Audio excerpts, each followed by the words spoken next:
Hey everyone, thanks for joining us. The next episode of Red Valkyrie is about to start.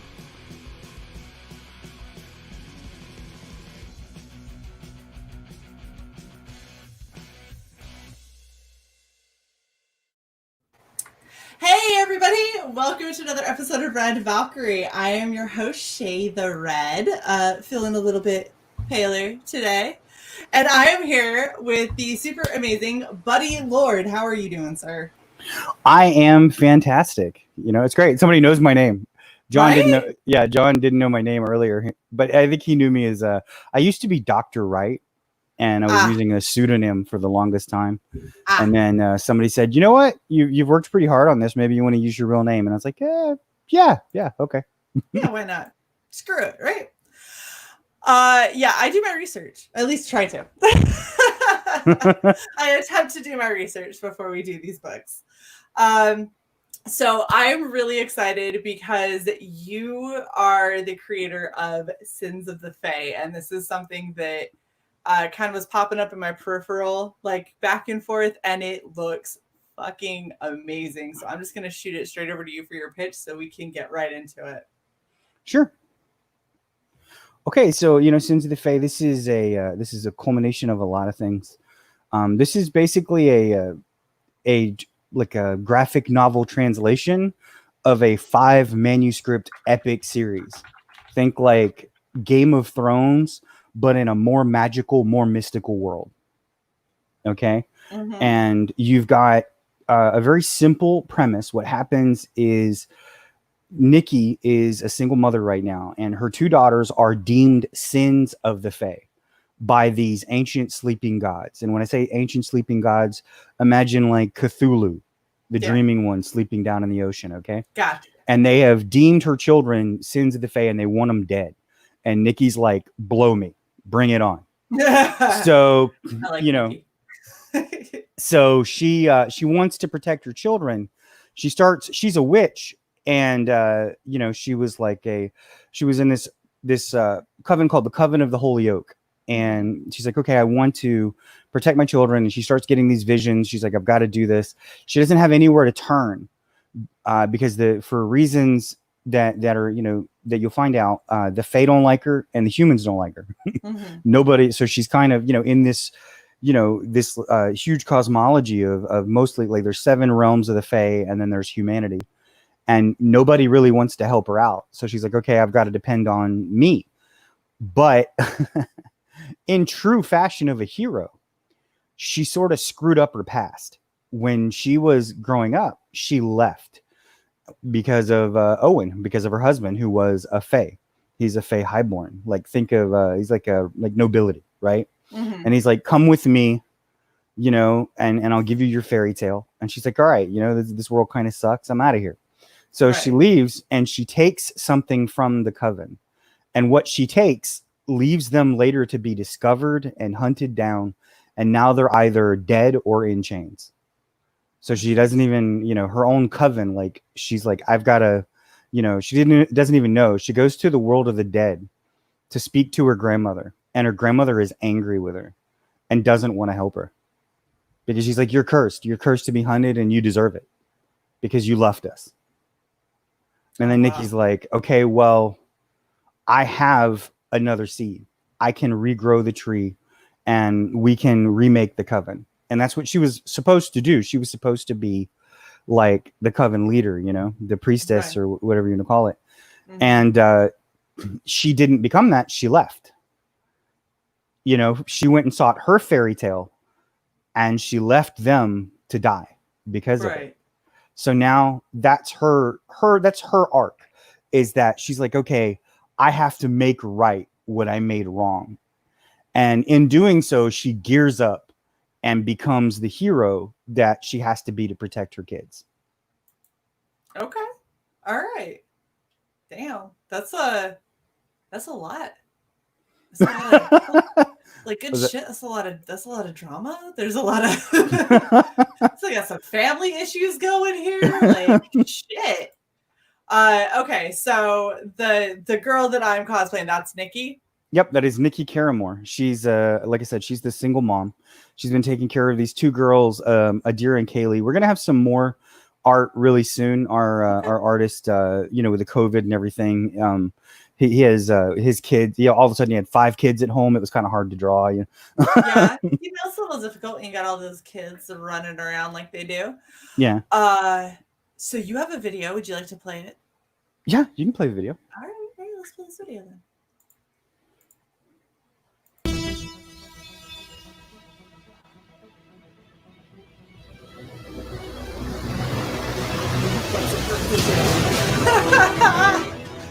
I like it.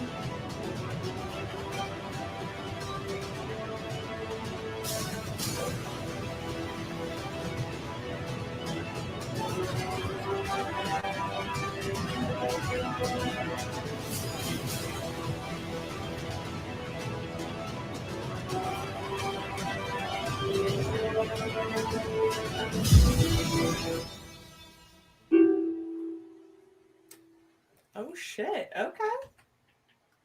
That is down and dirty super quick, but oh my gosh, that it gets you excited for a lot of what's to come. So I gotta say, before we hop into your tears, I'm really digging all of the art. I really love her look, obviously.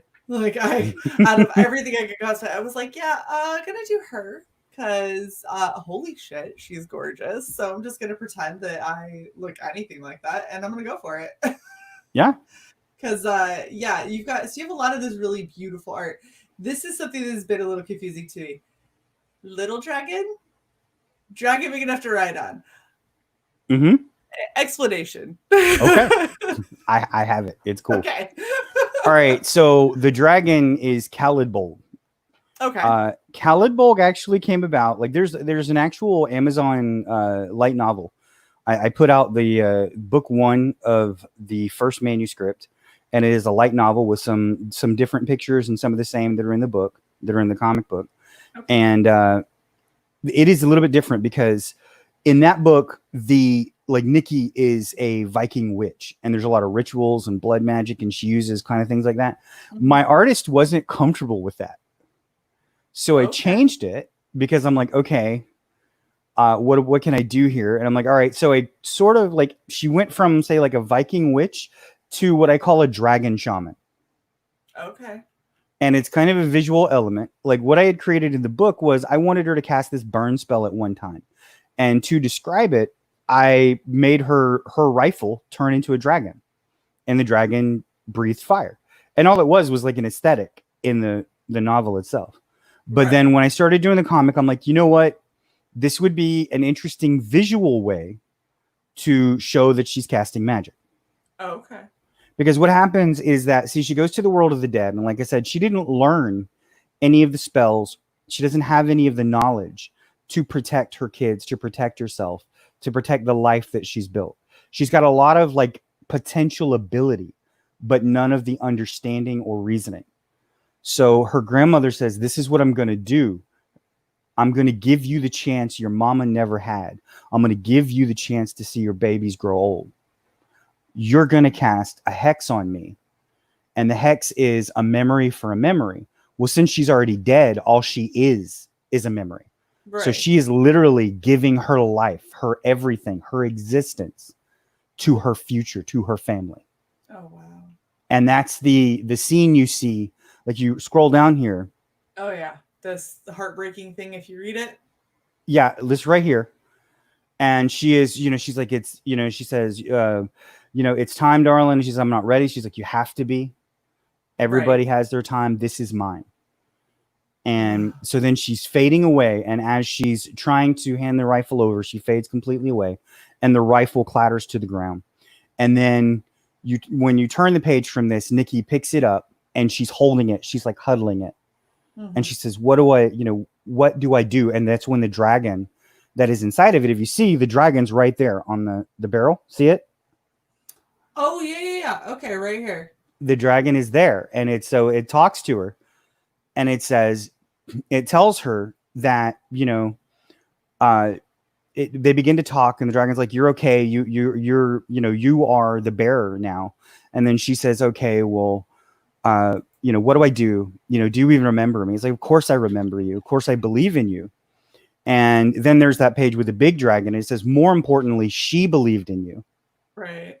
I'm giving you some of the lettering that isn't on there yet. It's like, more importantly, she believed in you and she taught you everything you need to know. So then she's like, well, what do I do? And then he says, call my name in the words of Odin. Odin, the mythology, Odin, he was on the world tree, right? He died for 7 days. On the 7th day, he looked down and the runes of the world, the magic of creation, appeared before him. She uses those words. See how she speaks them right there? Right there, yeah. And there's a couple others, and so he says, we have another one, but we haven't put it up yet, where she says Khalid Bolg in that same tongue. And we actually created a runic alphabet, with, it's not 26 letters, it's 29, because Norway's alphabet has 29 letters. Okay. So it is a 29 letter alphabet composed of Icelandic, Viking, and Klingon runes. Because we gotta get a little Klingon in there. Yeah, because we're all nerds. Right, exactly.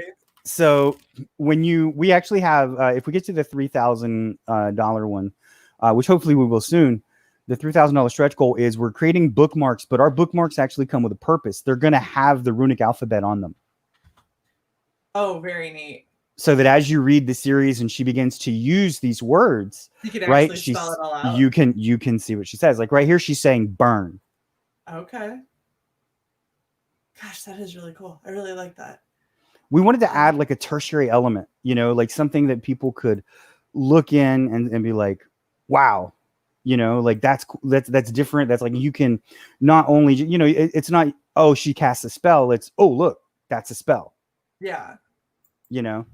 And so we wanted to do that. And I think we've managed to do that. But so going back to the big dragon, what happens is when she first summons the dragon, she's never done it before. This is Granny, this is like a memory. And see, Granny is a seasoned witch at this point. She's had a life full of, understanding and reasoning of witchcraft. And so she knows how to summon the dragon in its greatest form.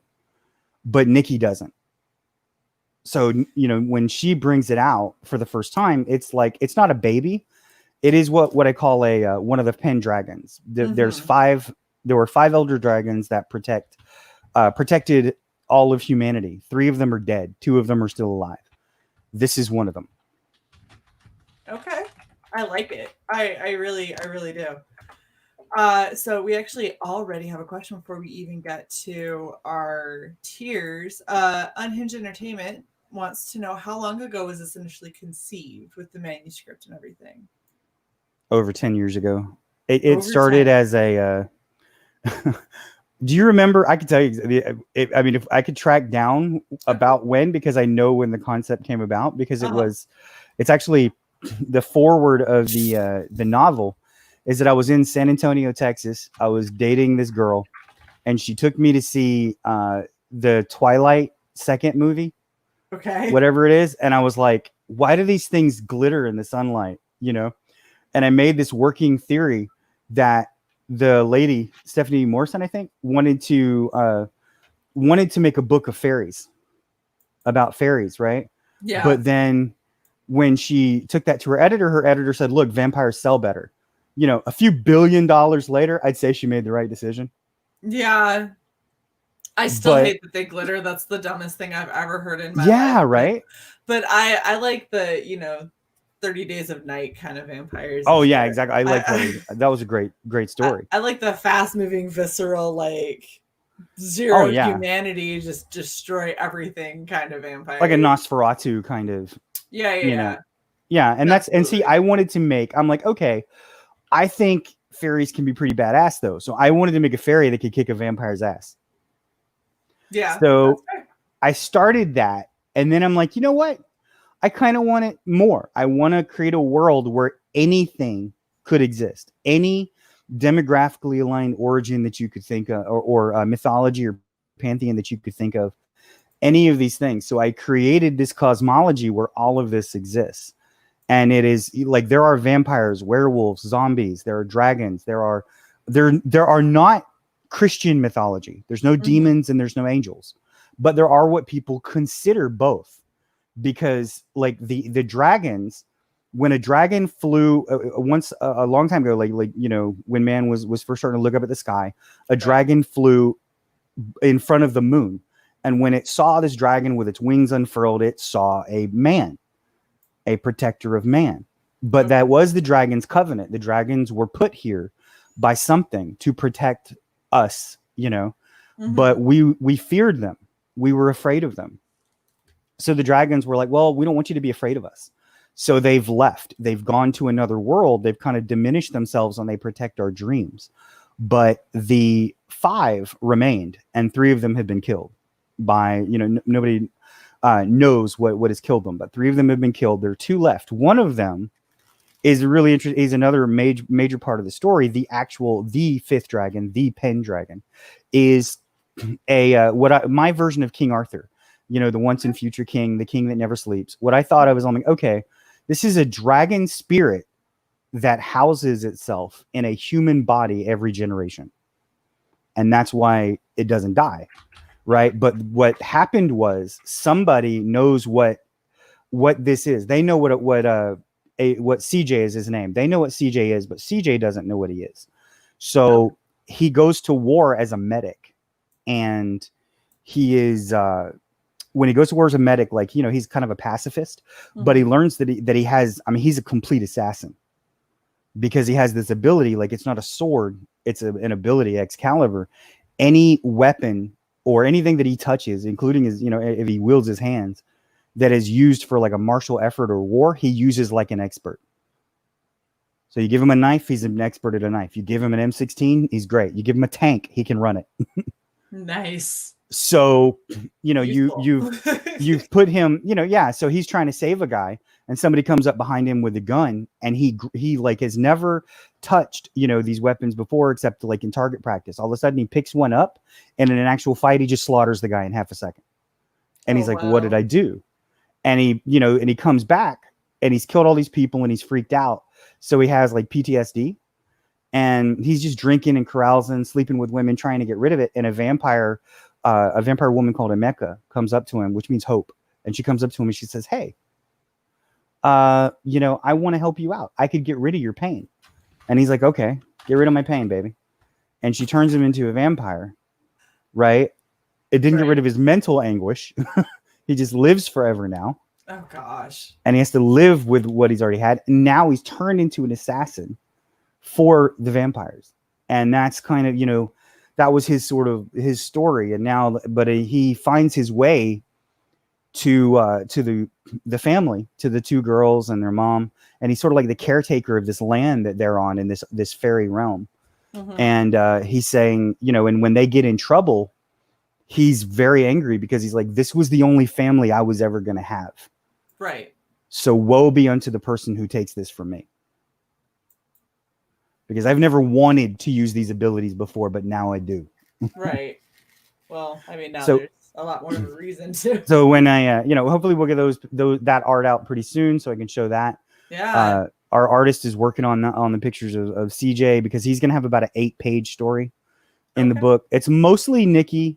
It's her kind of what they call the indelible moment in storytelling, which is like, you know, where they have that moment where it's like, I can't go back from this. I have to go forward now. Right.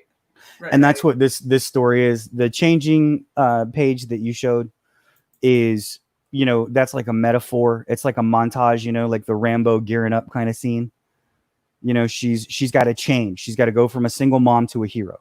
This one, right? The one right above that. Oh, up here where she is changing. Yeah, where she's changing, because then you see, like, you even see, like I was saying at the in the other show, like you look at that bottom right panel, it's like very reminiscent of, you know, Luke Skywalker in A New Hope, right? He's staring off into the 2 sons, I believe it, you know, and he's like, you know, thinking about being a hero, thinking about what he can do, and that's what she's like, you know, where do I go from here? Right. I like it though. I really do. And I love her look. Like, she's very feminine without having to be something that's crazy over the top, without having to be just straight tits and everything. Like she's a real girl. This is what girls look like. Yeah, well, And she's a redneck. She's from. I love it. I built her to. Yeah, I built her to be from Sanderson, Florida. Well, and that's the thing is, it's like I'm not.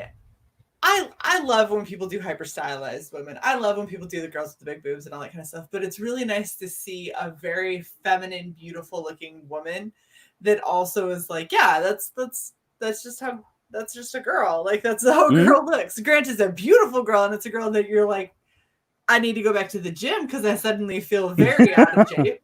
But it's still just it's a girl I feel like I could run into down the street. You know what I mean? Yeah. I mean, and that's what we wanted to do. I wanted to create in the story and in the comic book characters that were that people could relate to, that you could see them, and even though they wield magic and they wield, they're vampires and they're all these other kind of things, at the end of the story, what you realize is that those are just tool sets they have to deal with a problem. But as far as like how they go about their lives, what they want and everything, they're just people. Yeah, absolutely. So you've got a couple of really cool tiers, and I love your covers because I feel like your covers are really eye-catching. So let's go ahead and go through your tiers real quick. And before we do, I'm just going to remind everyone, if you have any questions that you would like to ask Buddy, please post them here so we can go ahead and get them answered for you right now. This is one of the few places where you can ask whatever questions you want. All right, so your featured perk is the $45 for both covers. Yeah, we wanted to have a chance to throw that out there and not give too much of everything. You know what I mean? Mm-hmm. A lot of times, I feel like there's a I don't know. I've seen people put like 10 different tiers, and then people get kind of like choice paralysis.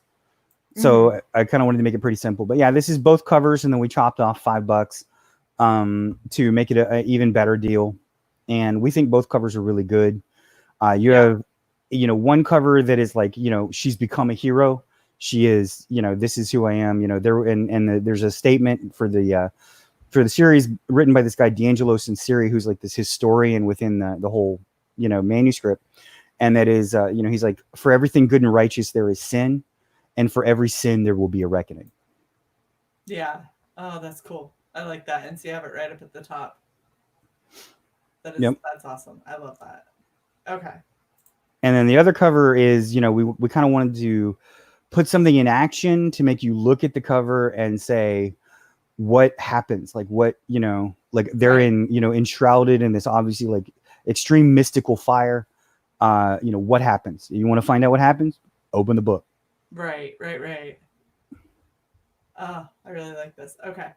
Then you have the digital copy. Yeah, we're gonna do that a little bit different than like a lot of people. I think than the normal sort of set is because I've been studying like manga and that kind of thing a lot. And manga, they write their pages differently. They write them to be read digitally. They write them to be like so that you can see them in a bite. You know what I mean? Like, and you can see them on a tablet or a phone like a little bit more easily. And so because of that, what we're going to do is we're actually going to create it so there's not just a page that is in digital format. It's going to be in a bite-sized format that looks good on your phone or tablet that you can, if you want to, just like, thumb right through it instead of having to manipulate it and, like, what did that say? Or, you know what I mean? Right. And that kind of thing. We're going to make it as good, we're going to like separate it out so that, you get the story in bite-sized increments that look good on the tablet and everything. And we're doing, we're working to curate that. Okay. Very cool. So you're going to make it. And so it's more like where they do like the read along. Yeah. And so I've also, I'm playing with the idea of making a somewhat a visual or not visual, but like it's kind of a video element. I don't know. I was thinking about doing I started a TikTok account. And then I noticed, you can do quite a bit with it. It's like a little mini, it's not like mini movie, but it does have some effects and that kind of thing. And I thought, you could make a visual comic book with this if you wanted. Yeah. And so I have, I'm toying with the idea. If I can do it and it looks cool, I'll go ahead and do it. I mean, I made a video that is on my it's pinned my pinned tweet or whatever on my Twitter account at the Buddy Lord. And if you want to look at it, you can. And basically, it's like a few of the shots with, really basic, like, kind of a short and sweet verbiage to what it is. It's like Nikki never wanted to be a hero, or wasn't ready to be a hero, but nobody ever is. But armed with the runes of Odin and the dragon Khalid Bolg, will she defy the gods vying to kill her or burn? Mm-hmm. And find out in Sins of the Fae. And that's the crux of it. But if I can make like a visual comic book in that element, I think it'd be kind of interesting and it'd be a good marketing opportunity. Yeah, absolutely. I think it'd be really, really neat. A lot of work, but I think it'd be cool. Oh goodness. So digital copy that is going to be more like a guided view instead of just a straight up here's a PDF of the page. Yeah, exactly. You go ahead and zoom in on your own, because that is a little bit of a downer when you get one, you're like, I know, but at the same time. All right, and then you have cover A, which is by far the favorite so far. Everybody really loves that cover. I love them both. Like, I don't. And then cover B. I think, I don't know. Granted, this is probably just playing into like my girly nature, but I really love the colors on this, and I love how striking it is. My niece is down there. There's a one where it's Xevious will draw a 12 by 12 canvas of any panel or character or anything that you want that's related to the comic book. And my niece wants that cover plus a dragon. Nice. She's like, I don't care where the dragon is. I just want a dragon. And I'm like, okay, I'll tell her. Like, well, okay then. And then this is one that makes me really sad that I don't have the cash, because that is absolutely stunning. But a 12 by 12 ready to hang original acrylic on canvas. So does this come with the book or no? Yeah. Okay. Yeah. All right. So this comes I'll actually have to edit that. Yeah. Yeah. It does come with a book. Yes. Awesome. Okay. So, and to let you know, when you go to edit it, you're not going to be able to actually edit it because somebody has already claimed it. So you're going to have to hide this one and recreate it. All right. I can do that. That's not a problem. That shouldn't be hard. You just put that down, a number, and then recreate, and you should be good. But, yeah, I think that this is really, really pretty. And honestly, Xevious he's very talented. Yeah, he is. I mean, he does a lot of work for a lot of people, including Ethan. He doesn't talk. I mean, Ethan pays well. So like when he says, I made this cover or whatever, like none of the designers that do it say anything. But Xevious has made like 2 or 3 of the designs for his like logos and covers and that kind of thing. Mm-hmm. And he designs a lot of stuff for the community in both the Fandom Menace and in Comicsgate. So he's a really good artist. Yeah. He's he's more than just our colorist. He's also, I would consider him my art director. The sad thing is like his colors don't actually come out as well as they should on these pictures, because these pictures are mostly like, these are compressed images, and his colors are really different. But he's been printing for something like 24 years. So he knows what colors will appear on paper. Yeah. Like when it's actually printed, like he knows what colors will come out. And that's a really hard thing for I think for a lot of people to understand, is when it comes to color, like the color that you see on your screen is not the color that's going to print, because there's blue light, you have to color, there's like a thing that people get where you can shoot a camera at your screen and calibrate the color settings to try and make it as true to print form as possible. But if you've been printing at all, like I print art prints for certain artists and stuff like that, and when you go to print, you realize that what you see on the screen might look hypersaturated, but what you get out is going to be gray, and you've got to know how to color balance those out. So usually when I go to print, stuff looks like it's totally washed out, and then it'll print and it'll be beautiful. But if it looks super bright on my screen, it's going to print and be just way too much. It's going to be too dark. It's going to be, muddled and terrible. So it's a tricky art form to have for sure. Yeah, and that's the thing is that I mean he's got all these files and he knows which one of those are going to appear. So once we get the proofs and we take a look at everything, we'll tweak it, then and be like, okay, maybe this here, maybe that there. I mean, he'll do, we'll go back and fuck it. Well, thank you very much.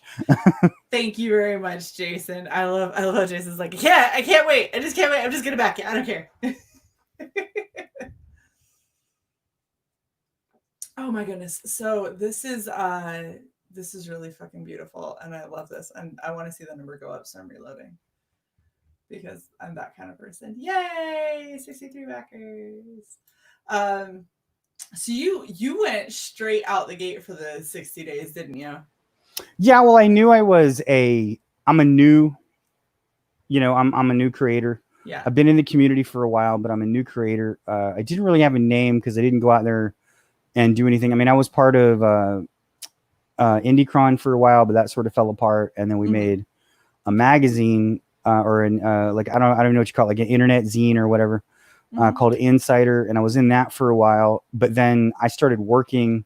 I got promoted, and I started working like 60 hours a week, and I let my cousin run the magazine, and he made some really bad decisions on who to let in, and we had to burn it because it was either burn it or lose our reputation as creators.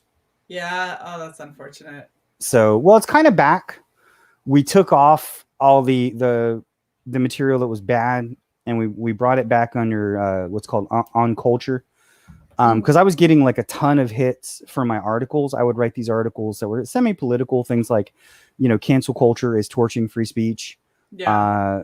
Things like that. And, and then I also wrote about, I had this really good article that if you like John Wayne, if you're like John Wayne and his son, Brendan Wayne, is, it's a really good article about that, about how like Brendan Wayne is still an actor.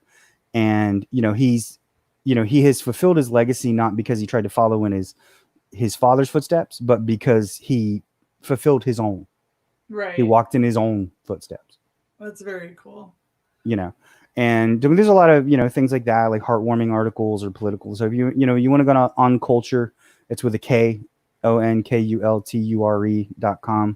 Those articles are still up. I haven't written anything obviously since January. Yeah. So, because I haven't had time. We just brought it up the other day. I'll probably start adding some things, but you could see the Instagram there is Xevis's feed. You can look at what he's been creating. You can look at some great articles, all different kinds of things like that. But anyways, yeah, we knew we were new creators, and I didn't want to make it look like I was arrogant and think I was just going to come out of the gate and knock it out of the park. You know what I mean? I was like, okay, I'm just going to make this a long haul. I'm going to promote every day. I'm going to count every sale. Thank you very much for every sale that I get, and, move forward. I think that's the best thing any creator can do. I appreciate every customer that I get. Very cool. Very, very cool. Gel says, I'm back for 69. By the way, buddy Lord, you're going to lose on international shipping. Well, we are and we aren't. I looked at that, and I know the international shipping was like $20 to $25 in some places, and I was like, okay, well, we were going to make the book $20, so I put it up to $25 because of that, to give us a little bit of extra cushion. So we kind of know that. We kind of know we're going to lose $5 or $6 here and there. I mean, it's part of the game. You have to realize, in my opinion, it's like, I don't want to punish these people because I can't send, 100 books freight shipping. Yeah, no, that makes sense. And if you're willing to take the hit on your profit margin to try and keep shipping a little bit lower for international, then I think that's a fair way to go about it, especially because if you've ever backed anything from international, it's expensive to try and get to you, and it's so difficult to, like, there's times where I sat and I was like, oh man, this book's really cheap, and I go to back it and I'm like, oh, that's shipping though, and I'm like, no, they back us, I'm backing them, like, I'm just gonna bite the damn bullet and back it even though it's expensive. So I think it's really admirable when somebody is willing to say, you know what, I'm going to let that come out of what our profit margin would be Yeah, I mean to a that's point. and then that's kind of what I mean because to send an American book is like $3 or $4. Yeah. So and we're charging 10. So we're making a little bit there. You know what I Yeah. mean? And that's most of the sales. That's usually about 85% of the sales. I mean, to be honest, like the book is, our artist is Joe Sanchez. He's worked for Marvel, for DC. Most recently, he worked for Zenescope. So Mhm. he is a well-known guy that is a very well-known artist and is very good. And Xevious is a very good colorist as well. So I mean, this is not like a cheap or inexpensive like per page book. Right. Most likely I'm going to lose a little bit of money in this whole ordeal. But the way I look at it is like it's a small business. Right. I'm investing in my future. I'm investing in, like, look, I'll take care of my customers. If you come with me to the next book, I'll overprint when I get this book done, like by 1,000 copies. Because by the time you get all the art done, overprinting is like maybe $1,000. It's nothing, or not nothing, but you understand what I'm saying. Yeah. So, you overprint and I can take that to the next book and I can say, I can have, hey, you can get both of these books or you can get, this plus this plus, you know what I mean? You Right. have Right. more Right. opportunity to, Absolutely. present your customers with a better deal. And you just, I think the Polito model, I mean, he's the one that really like started it, and that kind of did it right, which is you do right by your customers and they'll keep following you. Absolutely. Well, and I think that this is really funny because that's something that Gelf had just said. He said that's why I backed it straight away, and because I grift his bank account whenever he's on stream. Okay. I show the good stuff. I can't help it. We put on Red Valkyrie what we feel is a good book and a good deal from good people with good storytelling. So I'm I sorry that I appreciate show that. you all the good shit. Right? Like I'm sorry for, for showing you culture, Right? I'm sorry for just being really good at my I job. guess we should show the the mainstream because it's gorgeous out there. Yeah, it would be wonderful to get them to realize that, there's good shit coming. Well, yeah, well, I Uh mean, the whole reason why I mean other than just, I mean, I told you the reason why I wrote the book was because of the whole like what is it, the Twilight thing. But then the reason why I actually turned it into a comic book is because I wrote the manuscript series. I went to New Orleans and there was this convention with like how was it, Anne Rice mhm. was like the keynote speaker and all this other kind of stuff. And you could pay to talk to an editor or an agent, and it was like a few $100, and you pay it and they look at your stuff right there and they tell you if you've got something they want to market, Mhm. they want to sell, right? So I had an editor and an agent look at my material, and they looked at me, and they were all of a sudden they looked at each other and they went, and it was like in their faces was like, damn. And I'm like, what?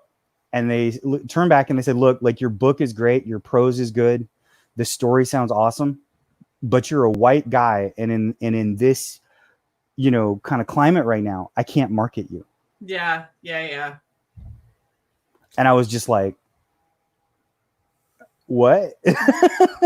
Because what are you taught, right? You do it, you work hard, you do, you create something, and if you're good, then it will find a way, right? Yeah, well, I Which is mean, that's the thing that makes me laugh is the amount of people that are like, Shae, write a book, and I'm like, what kind of book? And they go, it doesn't matter, it'll be great. I was like, see, this is why I want to have a pseudonym when I actually do write a book, because I don't want the pity back for being a chick. I want you to like it well, because what's it's funny is good, like J.K. Rowling.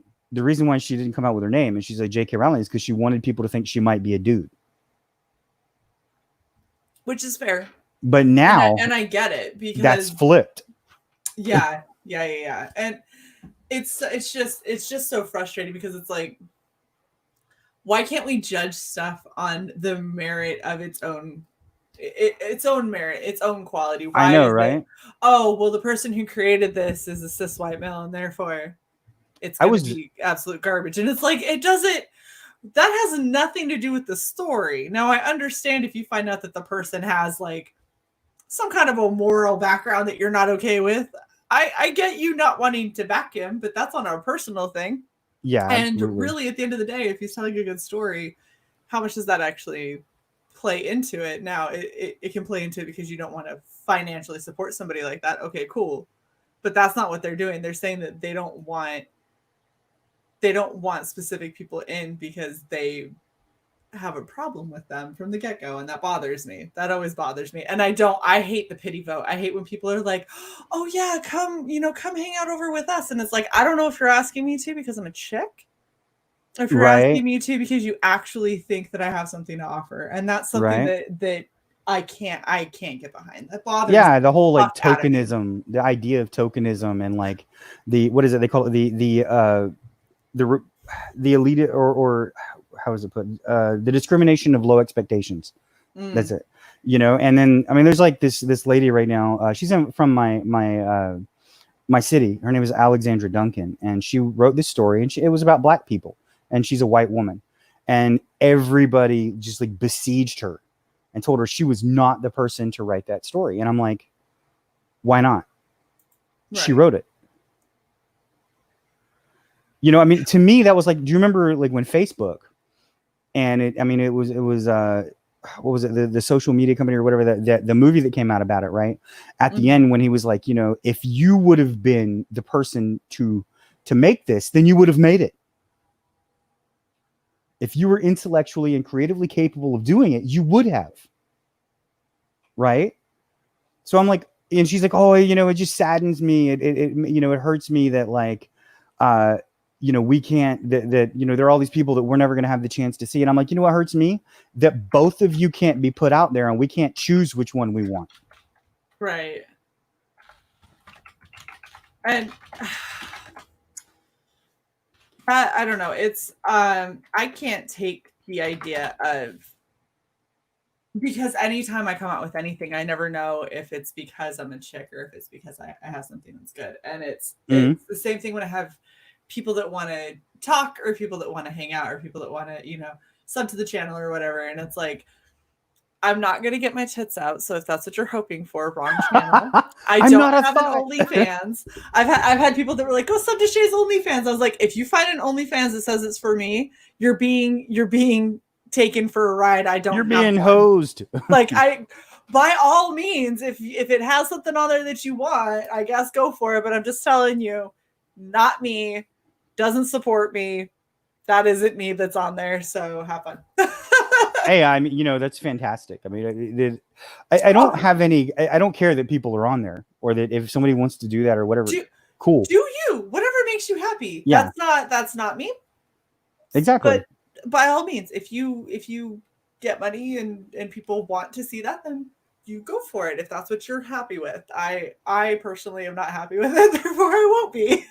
Yeah. I mean, I think it's just a matter of, just be genuine. Just be genuine in what it is that you're doing. Absolutely. That's what I care about. Yeah. Be genuine and create, my story is, I think every writer writes with a sliver of themselves, and the best writers, they hide it almost. Every character, every moment that is within it is a sliver of something in their lives, but you can't just read it and it seem like a mirror. It's not a self-insert. Right. How far along is the book's completion? Yes. That was the question I was just about to get to with you. It is like, we gave ourselves 4 months for production. It would be finished right now, except for I added 8 pages. So you got 8 more pages to go then, is what you're saying. Yeah, because what I did was I created it, and then I started reading a lot of manga. And the way that I wrote, I wrote it from prose, and in prose you can do a lot of things in visual storytelling that you can't. Right. Like, one thing is setting up a story in prose. You can make things sound really interesting that if you put on a piece of paper don't look good. Yeah. Things like, if you have people talking in their kitchen in a prose novel, you can do that. In a comic book, that's boring as all F. Right. Okay. So I didn't have that exact element, but I did. It was like, okay, I think this is taking too long to set up the story.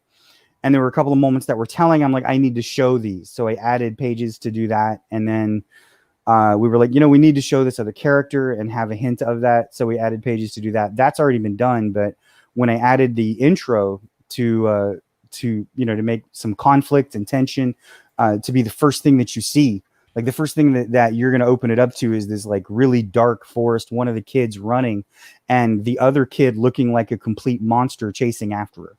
And they tackle each other to the ground. And then when when you roll over, one of them that was a monster is her normal self. That's Kaylee. She's a shape changer. Mhm. And she's her normal self, but she's been like chewed up and spit out. Like she's bleeding and dying and broken up, broken into this bog. And then all of a sudden there's this, angry snorting creature behind them. And that's how you enter the book. Jeez, that's just ouch. I feel like this is brutal. Well, yeah, I mean, I wanted to create a world where it's like, yeah, these people, this is a fairy tale. Okay, Yeah. What I mean by fairy tale is like that Jack Zipes was a scholar of fairy tales, and he had, excuse me, and what he said is a fairy tales are survival stories with hope. Mhm. And so in that sense, that's what this is. Like at the end, everybody's going to survive, but they're going to hurt. Yeah. They're going to hurt. They're going to be broken. They're going to break down. They're going to be different. They're going to develop. But it is, I think the best heroic stories are fairy tales. Unhinged wants to know, do you have any other projects in the work after this? Well, this is, like I said, chapter 1 of book 1, which is 27 chapters. And I have 5 manuscripts. So, I mean, if people like this, I have enough to do this for, I don't know. I'm not going to say every chapter will translate to one 48-page book, but I'd say I have enough to do at least 70 or 80 books. Past that, I also have 2 other IPs that I'm working on. One is called Sway, which is a story about it. It's more Christian mythology, and it's actually built into a trilogy. There's going to be 3 books for it, and it's about this girl who more or less like hell comes to earth, and they begin to terraform New York City, and her parents try to run away from it. Her car wrecks because this demon like breaks it in half. Her father is dead and her brother's trapped in the car. And when she goes and tries to rescue him, this demon rips her arm off and leaves her for dead. Oh my gosh. So she wakes up with a metal arm instead of her regular arm. Her arm is metal. And what's happened is while she was asleep, the archangel, Michael, saw her as he was going to have, he was told to abandon humanity. And when he saw her, he's like, she's brave. I want to help her out. So he puts his sword down and he says, protect her. And so the sword becomes her arm. Okay. Jeez. And there's more to it, but that's the gist of it. Is that basically the whole idea is that between, in between heaven and hell is humanity's only hope, and her name is Sway. Okay. I like a death metal hero who said metal arm rock out. Jim Cox says, all I want to know is if Shae is wearing a 6-gun. I'm not. I am not today anyway. If I were to do this full on cosplay, you bet your fucking ass I'd have a 6-gun on there. That's for damn sure. Well, if my girlfriend keeps doing the TikTok, you and her can do a duet or something. Dude, I'm just saying, like, I don't do TikTok, but for this character, I might do a little TikTok. Why the hell not? It'd be fun. Yeah, different kind of marketing for Comicsgate, right? Right. Well, and that's the thing. So something that I need to be a lot better at is that I put all this effort into doing all these cosplays, and then I do the show, and that's it. And I have an Instagram. I should probably be posting this shit on, but I think you'd blow up. In that. I do. I think in that sense, because I need to. What people. I'm going to get I have a degree I have a graduate degree in clinical psychology. It's a PsyD. So sometimes I get a little didactic. You'll forgive me, but more or less it's called, limbic resonance.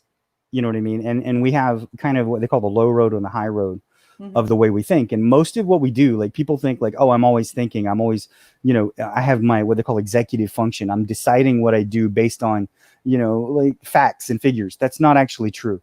85% of what you like make a decision on is your parasympathetic region, your low region. Mhm. And that is your basically just your memories and emotions. That is why we make most decisions in 3 seconds or less. That's true. That is very true. Well, and that's the thing. Because I was a psych major for a while, not because I wanted to do psychology, because I hate psychology. I really don't want to sit down and have people do this anyway. I don't want to do that for a living, where people sit down and just tell me their shit. Yeah, I'm one of those people too. Like people just like trust me and they say everything, and I'm like, I said I just wanted a sandwich, right? I said hi to a dude in a grocery store. I didn't even say hi to him technically. The cashier had to leave to go and check her price, and I go, "Don't you hate it when they have to leave to go check her price?" And he goes, "Well, it's not like I'm rushing home because I'm pretty sure my wife is leaving me." And I was like, "So I'm Shae. How are you? Do you need to talk? Because hitting up a random chick in a grocery line with that tells me that you got some shit." Right? And like we have serious issues. We talked for 15 minutes and he left and he went, "Thanks, I'm going to go try all of that." And I was like, "I literally told you to talk to your wife, but okay, yeah. I hope it works out for you, dude." If he hadn't been talking to his wife, that's why she was going to leave him. I know. I was like, did you talk to her about your concerns? It's sort of like I call it the Rowling effect now. You know, where these authors are all of a sudden adding these like these I don't know, extraneous attributes to their characters long after everybody's forgotten about them. Like, did you know that Dumbledore had the most ravenous sex? No, I didn't care. I don't want to know what he's gross. Don't tell me that. Right? Like isn't that I don't know, like everybody keeps talking about in the mainstream, oh, you need to know that this person is trans. Like my character, Kaylee's pansexual. Okay. But it's never talked about. It's just a part of her character. At some point you'll notice that like she likes girls, she likes boys, she likes whatever she likes. Right. And the reason why I did that is actually logical. It's because she's a shape changer.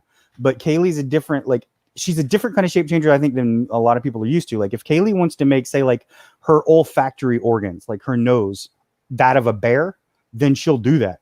Mm-hmm. But keep her body. So she'll be able to smell like, 2 days away, but look like a little girl. Oh, so in that sense, she could make any, so she could make any bodily organ she wanted to. So why would she care? Yeah. But do I point that out? Is that a big thing in the story? No.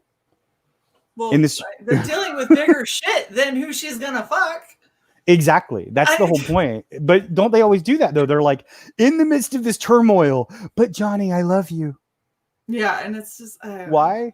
That was the thing that everybody loves. Was it Randall Thor? What is it? The Wheel of Time series. But it bugged the heck out of me that they stop while running away from demons to party with farm girls.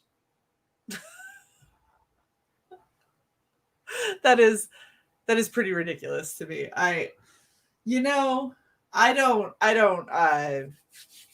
read a lot of these fantasy arcs and stuff like that, but I have seen a lot of, and we do a show on Sundays called Writing Pros on Red Valkyrie.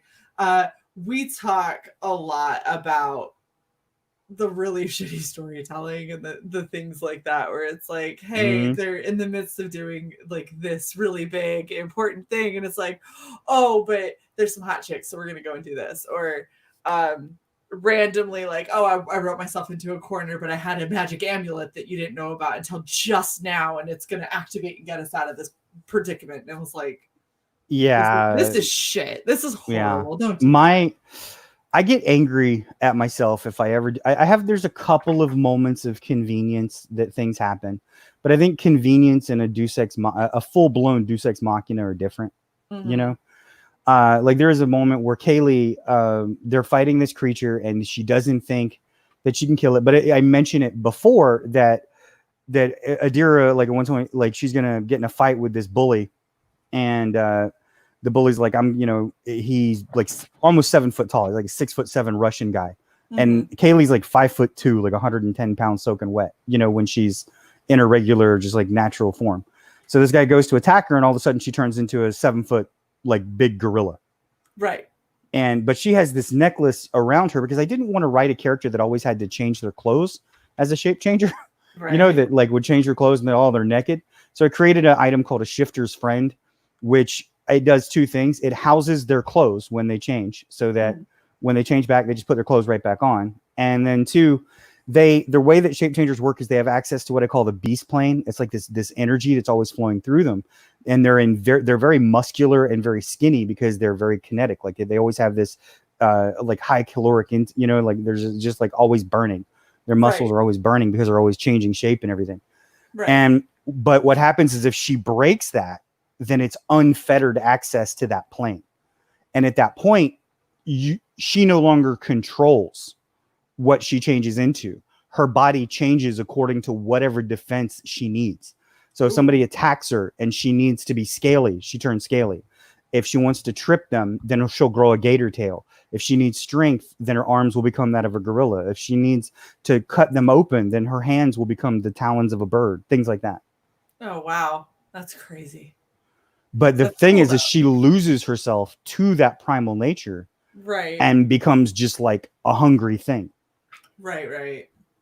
No, I like that. I think it's interesting. And as long as it isn't the moment that she needs it, all of a sudden you're talking about it. If it's and specifically in comics, if she has this and it's like been a necklace that she's wearing this entire time and she's always had it, but you just don't address it until she needs to.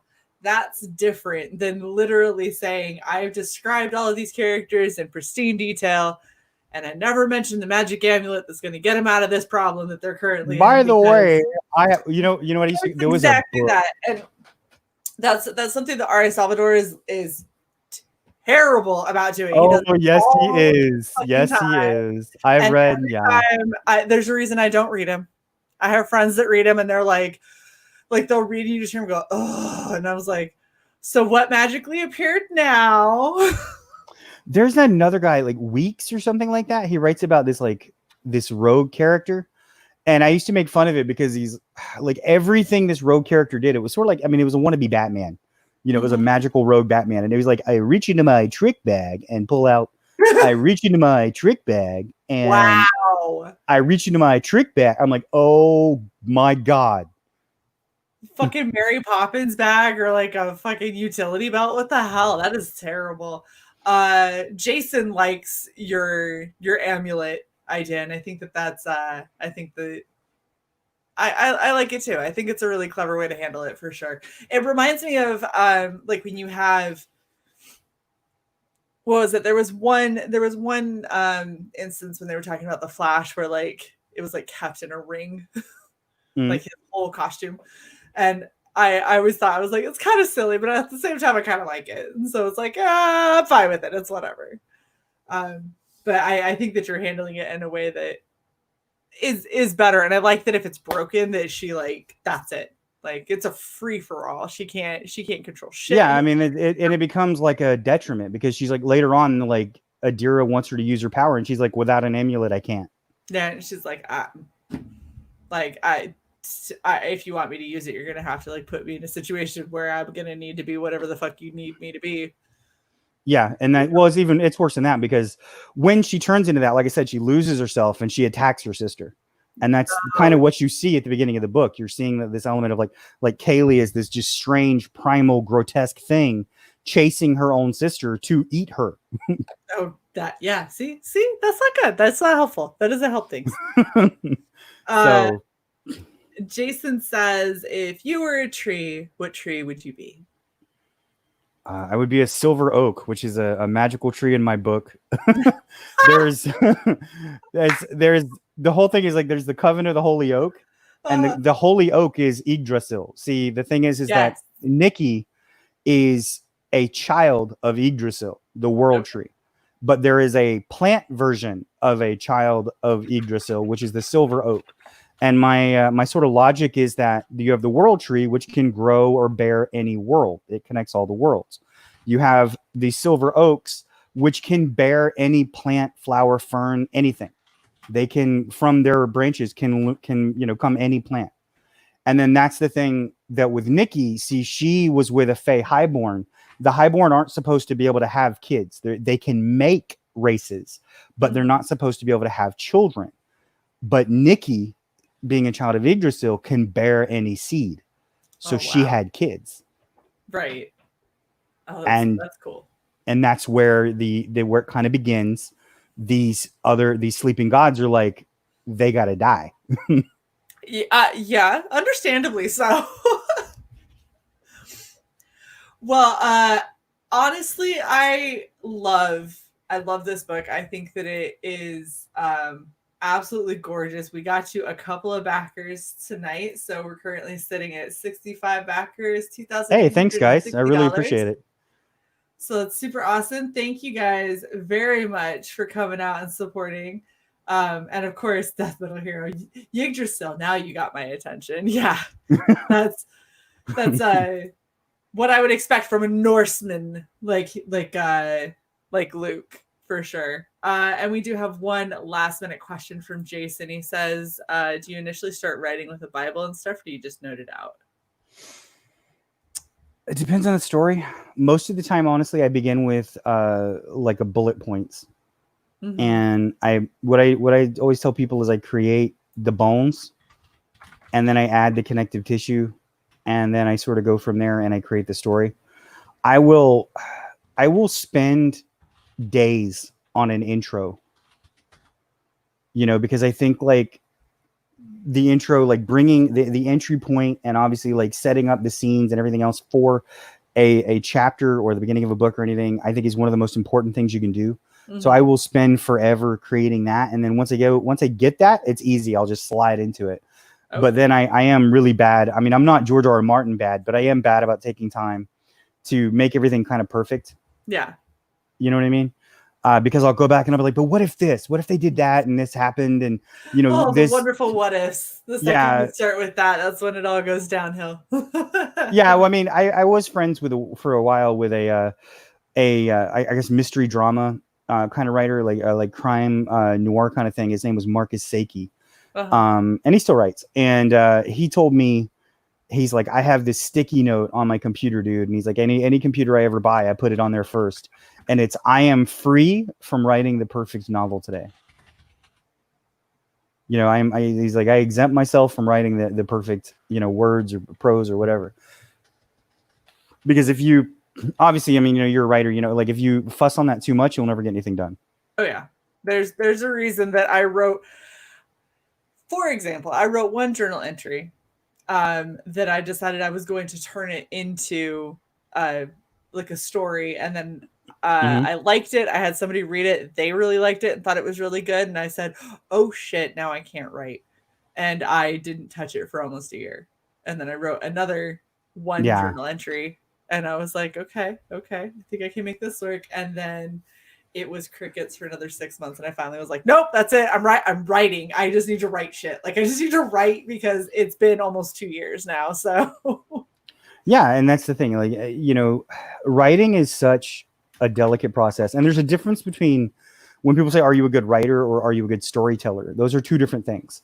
Yeah. Like being a storyteller is somebody who you put together a cogent or cognitive logical series of events that make people believe what is happening and want to get into it or immerse into it. Your job as a writer is to make people understand what's in your brain. Yes. And what you're trying to translate in the best way. Sometimes they get something different. I mean, there's the whole kind of concept of reader reception theory, which is, once you put it out there, it's theirs, not yours. Right. Well, and you've got to understand that there's a lot of stuff that you don't realize that are your own personal biases because it's how you grew up. It's what you experienced. And so this way of storytelling, of course, this is what you think of, but somebody who hasn't had that experience isn't going to get that same end result necessarily. Oh, exactly. Like, I mean, a lot of people, I don't know, like The Last of Us 2 has come out recently and everybody's really disliking it, And one of the main reasons is they are forcing you to play this one character, and they're like, everybody says the same thing. Why did they make us play this character we hate? And I mean, I think I know the reason. Maybe I'm wrong. I haven't played the game, but I was talking to a friend earlier, and I'm like, I think this is why. One, I mean, this is like a trans character. I think it's like a trans man or something. So it's a trans male person that you're having to play, right? Well, what they want to kind of beat into you is that isn't a choice. Like being trans isn't a choice. It's the most blunt storytelling instrument ever to do that. Yeah. And I was like, give me a break. Like video games are supposed to be fun. Yeah, I don't need people just like I don't need people to preach at me in my comics. I don't need people to preach at me in my games or my movies. Right? There's a reason that the movie industry has been feeling a big hit lately. There's a reason that a lot of stories have been feeling a huge hit. There's a reason that mainstream comic books has been feeling a huge hit. Is because people are getting tired of being yelled at through their escapism. Exactly. I don't need really, you're going to take this moment to give me a morality lesson. In this, like, think about this. Like, what's going on in the world right now? You've got the whole George Floyd thing, right? You've got the whole the police brutality. The entire like U.S. is we're a bleeping powder keg, right? We're ready to explode. Everybody's ready to kill everybody or hate everybody. Yeah. I mean, it's literally like this new generation. My girlfriend penned this phrase that came from her mother, who's a professor who teaches this generation. She calls them generation offended. Yeah. Which is what they are. They're offended by everything. They hate everything. They're just like a weird suckerfish that looks on the internet for things to hate, and right. That's all that they do. But everybody is like that, right now. And it's like, look, why? You don't need to teach me a lesson. Right. It's and that's why we've got really good storytelling like what you've got here, which is an absolutely beautiful looking book, and it's something that I definitely think that people should go and back. So we've put the link in the chat a couple of times. I'm going to copy it one more time just to make sure that everybody has really easy access to it. Well, thank you very much. Absolutely, man. And there it is. So make sure that you go and check out Sins of the Fae. Definitely go and back it. I think it's going to be a beautiful book. It's going to have really good storytelling. It already, that tiny little bit that you have on the Indiegogo page where you can actually read how the writing is going and how the interactions with the characters are going, that already got my heartstrings real bad. Like I read it, I was like I 20 years ago and all that. Yeah, well, the grandmother passing. Yeah, well, that's why. Yeah, I wanted to. We feel like that's one of our best pages, so we wanted to put that out there. Explain to me how Xevious gets here when we're just about to wrap. What's up, dude? How are you? You know what? Fuck it. I am willing. I'm gonna see. Xevious, you want to come in? You know what? I'm gonna shooting the link. I'm gonna give you a couple of minutes. If you want to come in, feel free. If not, that's fine. Just let me know, and I won't wait for you. I also did have one other question that I totally forgot to ask you. Sure. You don't have anything on here for stretch goals. Do you have ideas for stretch goals at all? I do. Well, I do have a few things on there for stretch goals. They're at the bottom. I didn't see them. Oh, did I? Look, Shae doesn't scroll enough. That's what happens. That's okay. It's not, it's super. Oh, that's why, because you had it in between beautiful art, and I was staring at pretty pictures instead of. Oh, I need to put it at the end. I was like, ooh, look at her. She's in a nightie. I was like, oh no, she looks really sad, and now in a nightie. And who's this guy? And like in between is stretch goals that I'm just not paying attention to. So yeah, we wanted to put the bookmark, and the cool thing about the bookmark is that it is going to have like the runic alphabet, like I said, laid out. Right. So that when you, as you're reading the book, if you want to, you can tell what you can tell what she's saying. And then we're gonna have like stickers and pins. The stickers are probably going to be, depending on how much I like them. 6 a.m. Comics is doing the characters for me in his patented style. Oh, nice. So I'm probably going to do the stickers and pins in that because a cute chibi style, right? Is kind of like I think that's good for stickers and pins. Or I might just do the logo because the logo does look really good on a black pen. Oh, sorry. I really want a patch, but I need to stop saying it to everybody. But we might just have to make one just for you then. Sorry, I'm not overly excited. I actually know a really good place too that does patches. So if you do decide that you want to do a patch as a stretch goal, let me know and I'll get you his information because he did patches for our channel 15 inches that are on the back of our 2 jackets that I'm doing, and holy Nice. shit, beautiful, highly detailed, phenomenal work. Highly recommended. Oh, and look, we got Death Metal Hero asking questions now. Are you using Elder Futhark? No, because I don't know what that is, so I'm going to say no. I am using, like, as far as the Nordic mythology, my girlfriend is from Norway. She's a historian. She's literally, like, that's her degree in history and in, like, research, like history research.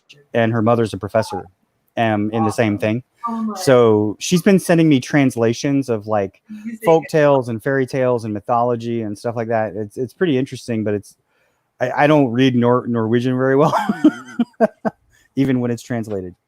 Very fair.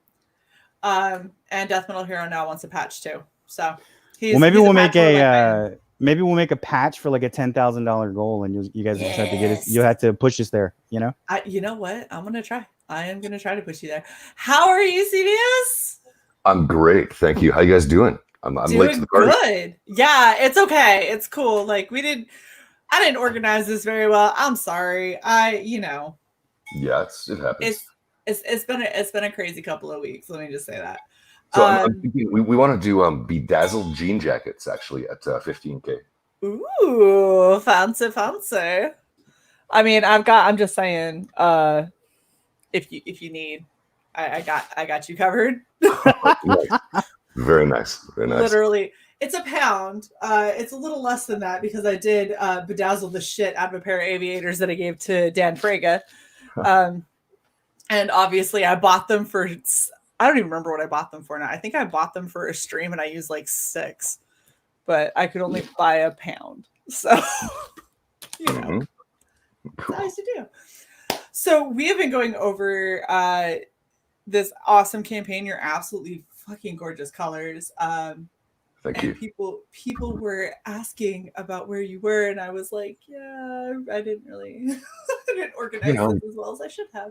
Not here, not there. Just okay. It's called it was as a catnap that went a little long.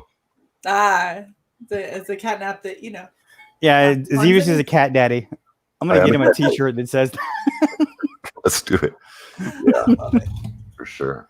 Oh, excuse me. Oh, there we go. Futhark is the ancient Norse runic alphabet, which is what I thought, but at the same time, I wasn't gonna say that live without somebody else confirming it because. No, he used, I think it was Icelandic, Viking, and Klingon. Nice. Yeah, and again, Orabesh as well, the Star Wars language, and just sort of let them kind of flow for a few weeks and sort of see what shapes kind of came up. I like it. I think that Jim Cox is saying do the patches at 7,500. Sure. Death Metal Hero is saying challenge accepted for 10K. So you guys decide. But do some patches and make all the rest of us just ecstatic. Because oh my gosh, I want a patch of something. I don't even give a shit if it's what she's got on her arm. That'd be badass. Like seriously, there's so much that you could do. The main logo, everything. You guys can do so many cool things. I'm glad you dig it. It's a little bit, it's a bit metal. It's a bit goth. That was not conscious, but looking back on it after 4 or 5 months, that's kind of the vibe now. Yeah. So if you could, I'm down for metal and goth. I'm totally fine with that. I have no problems. You don't say. Yeah, just like a little bit, just like small things. The only thing I had to order for this cosplay was this wig. Let me just put it that way. Okay. Nice. And Buddy knows this, but like you do not look exactly like everybody I hang out with in real life. I appreciate that. Yeah. Yeah. So honestly, I'm just happy that we could get you on. I was bummed that we missed you out in the beginning, but is there anything specific that you kind of want to highlight about this project? Let's see. Coming in cold. I didn't catch you guys till I just jumped on here. That's okay. You can repeat stuff. I think this is the most interesting book. I've been following Comicsgate really close since Ethan was pushing shopping carts around Michael's 2.5+ years ago. And I met Buddy And we're talking about a story. We got into this one, and the depth of what this universe is, the books that are coming from here. Like, this is not a, there's a lot of books that I think are great. I mean, I love, hell, we argue about this stuff. I love Cyberfrog. I think it's the best idea ever. Robot frog from space fights giant wasp. Full stop. That's awesome to me. I bought it 3 times. This story, the Sins of the Fae, the universe, the world, the family with Nikki and the daughters and CJ, with dragons and vampires and magic and realms. I mean, I've been fully caught up in this thing as my job for over 6 months. So I'd say, yeah, come along on this, on this trip. There's going to be so many books and so many stories that they just keep getting better every time I hear something new. Wow, that sounds like a canned pitch, eh? Sorry. No, it's great. No, it's just talking out my ass. But yeah. You know what? I like it when people are passionate about what they work on. And I know that sounds ridiculous to say, because if you're working on something, you're not passionate about it. Why the fuck are you working on it? You'd be shocked at how many people I get up here and I pitch their book better than they do. And I'm reading off of their Indiegogo. And I'm going like, well, based on this. And it's like, so it's like this. And they're like, yeah. And I'm like, oh, okay. So you could say it's kind of like this then, right? And they're like, yeah, you could say that. And I'm like, oh gosh, like, give me something, man. Like, this is your book, your baby. I need you to be excited about this. So when I have people that pop on and like you pop on nice and cold and you're just like, yeah, this shit's going to be fucking epic and you absolutely should back it. And it's like, there you go. Yep. You're a good hype woman. You can quote me. This shit is going to be epic. Yes. This is, I mean, I'm a sucker, obviously. I'm a sucker for strong female leads that look this fucking amazing. Because she's absolutely gorgeous. She's also definitely looks Scandinavian. Like, she looks like most of the girls that I went to school with. And there's a lot of Scandinavian women in Utah. So if you're looking for a Scandinavian woman, she might be Mormon, but she'll be in Utah. Just throwing that out there. Yeah, okay. Well, I am actually at the moment, so that's good. Oh, nice. But yeah, this is, I love what you've done with a lot of the colors. I love this. So this is actually something that I didn't notice until literally just now. I recently got issue 4 of Black Flag from 95, right? Old school Black Flag. Yeah. And I was flipping through and reading it, and there is one area where they're firing up like a laser type cannon gun, whatever, and it's got a bunch of crystals that are around it, and they're all kind of rainbow. And I was like, wow, that's a really cool aesthetic, but it's a really like nod to the 90s kind of thing, right? And granted, then it was just the 90s, so it was just what it was.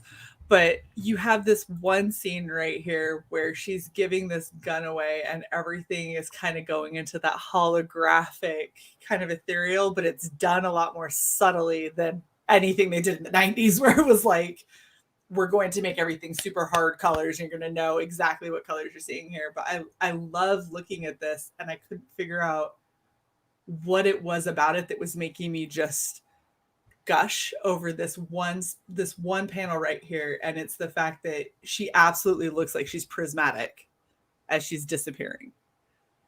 And it's difficult. This one was tricky. I mean, I did a reverse on the inks, and then I did a color hold, and then dropped the opacity down so it sort of fades into nothing. It took a while, but it felt like the right thing. And it's kind of, it's Force Ghost, really, when it comes down to it. But that's, after seeing those movies a million times, I take more of a cinematic approach to color than maybe some people who do comic books do. Mm-hmm. So yeah, I'm glad you like it. And I mean, that's the thing is, I think, and granted, I used to do television production type stuff. So I think that's one of the reasons why a lot of your colors are just kind of hitting with me really well, is because if you're looking at those moments when you're sitting and you're framing something for film, you have an overall color that you're kind of going with, because colors incite specific emotion. Yeah. And they give these certain kinds of feelings. So the fact that you've got this blue which is kind of this like hope, but a little bit of sadness. And then you have this like danger, fire, aggressive orange that's cutting into it and all that. And then on top of that, the dynamic positions that the characters are in, it all just plays really, really well together. And I think that the prismatic, her kind of going into like a little bit of a rainbow as she fades out, it feels that kind of, that just pure, that like pure love, hopeful, you know, when you were a kid and the first time you ever saw a prism refract light and everybody was like, holy fuck, this makes a rainbow, this is so cool. Like it gives you that kind of that wonderment, but also it's depressing as fuck because she's fading away. You realize that she's gone. Like that's it, she's dead. There's no more grandma. I know, and the memory of her is gone too. That's the real cost. So sad. So yeah. So sad. So you've got Jason who says he's a sucker for the ass titty in the book. There's a bit of that. I mean, you got a beautifully fit woman that is right in the forefront. Obviously. What did your friend say, X? Yeah, so a buddy of mine, he directed the pilot and about 15 more episodes for Arrow on the CW, and we're working on a thing, Nick. And I sent him that just a couple months ago. I sent him some Nikki, and what he say? It's like he's like, it's very nice. He's a very proper guy. He's from London, and he said it looks like she does lots of yoga and I don't know, buddy. What was it? He said he said it looks like she eats vegan and does yogi. I'm like, yep, sure. See, she can't eat vegan. You want to know why? She's clearly Scandinavian of some kind. Right? We don't do vegan. We do red fucking meat. Right? She's an omnivore. You grill at that steak and you rip it out and just bite into it with your bare hands and just straight through with your teeth. Like that's what she looks like that, but that she also works out. So it like works off well. And she's a nice, lean, strong woman. But I love because you've given her the broad shoulders. And that's something that I've always struggled with, being as tall as I am. I have very, very broad shoulders. I get called the dude a lot, which is super fun. And it's nice to see other people being like, I'm going to draw a woman who's going to be strong and powerful, and she's going to have a wider build, but she's still going to be a girl and she's still going to be feminine. That's awesome. That makes me so happy. So wait, how tall are you? I'm 6'1" without shoes. No way. Okay. Yeah. Awesome. Yeah. And I wear heels because fuck it. I'm gonna have cute shoes too. I don't give a shit. I'm gonna tell you a dumb story. Yes. Quick as I can. So I was at the club as one does, and I went across the street to the gay cafe, you know, like 2:30 in the morning after last call. And there was this super hot waitress. So again, you know, wearing like sort of a white proper shirt and whatever. The manager came over and said, "Hey, are you?" He just said, "He's like, you're not gay, right?" I'm like, "No, I'm not." He's like, "Okay, yeah, I didn't think so." Cool. And he slipped me the number of this girl, my waitress, and so, you know, so I phoned it afterwards, whatever. We got together. I picked her up for a date. Her name is Leona. I don't want to dox, but fuck it. Her name is Leona de Vries. She was also 6'1". She was, sorry, de Vries is Norwegian or Dutch. I forget. But it's almost the same, so good enough. And we were going out to a Metal Monday, like the next night, right? Which is like the local club doing, you know, metal tribute bands. Oh, that's She's awesome. 6'1" in heels, which were probably 4 or 5 inches, and I'm 6. But she was towering over me and smoking hot, you know, white hair, awesome. So many tattoos, just the most amazing. It's like I'm fucking winning, man. That's great. That is amazing. Yeah. Oh, you know, my best pal, full sleeves. She's 5'11". That's Tanya, who's been on my show almost once. Almost once. Yeah, we're all. Yeah, she like popped in and was like, "This is boring. Bye." Just like, "Hi, I got better shit to do." Yeah, exactly. Yeah, for like 1 minute, maybe. So cool. That's awesome. Holy fuck. Well, so we did, before you got here, we put out in the chat a link to your YouTube channel. So go make sure that you sub to Xevious. Make sure that you go and back Sins of the Fae. Like, I don't know what else to say about it. Don't sleep on this shit, man. It's awesome. The book looks amazing. The story sounds really interesting and wonderfully complex, and I'm excited to definitely get a copy of it for sure. Nice. You guys are planning to ship in December? Yeah, like I said, we gave ourselves 4 months for production and then 2 months to fulfill. Okay. Is more or less what it came out to. If we finish those 8 pages, like I said, we're about 8 pages short. If we finish those 8 pages sooner, then we will put the book out sooner. Good. We'll just put it in Especially update. because just a recommendation, and this is from having a lot of people on my channel that have a lot of different timelines and stuff. Shipping in December is always really, really rough. Shipping anytime halfway through November until halfway through January is usually a no-no. Simply because that's when there's so much extra shipping going on. It's really easy for your packages to get lost or damaged. However, you guys do you, whatever works for you. And I don't know anyone who has ever bitched about getting a comic too soon. So if you guys end up finishing those 8 pages earlier than expected and that comic comes out quicker, fuck yeah, that's awesome. Like we had a production meeting a couple weeks ago, and we're looking at it was ideally 3 pages a week coming in and getting done. So the 8 pages, whatever it takes to fill it up, could happen a heck of a lot sooner than November even. I mean, could it be September? Awesome. It's very, very possible as well.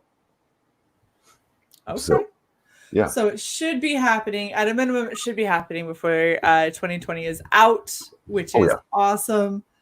And honestly, this I can't say enough good things about the book. I think the book is amazing. I remember seeing it a while ago, and I really wanted to have you guys on.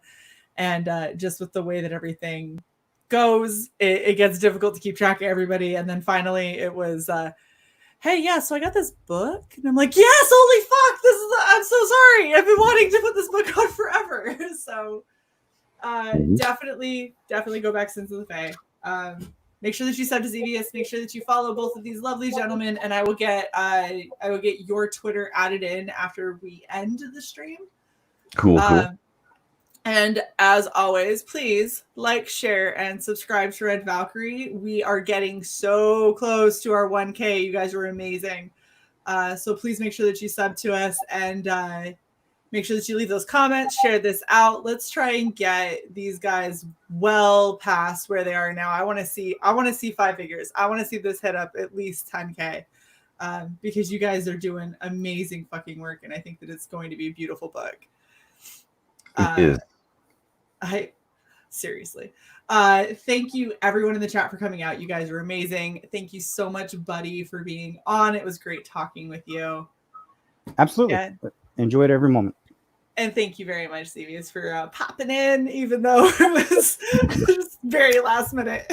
No, it's my pleasure. Thanks for having us. It's awesome. Absolutely, guys. And we'll probably get you on again before you guys close out, just because this is amazing.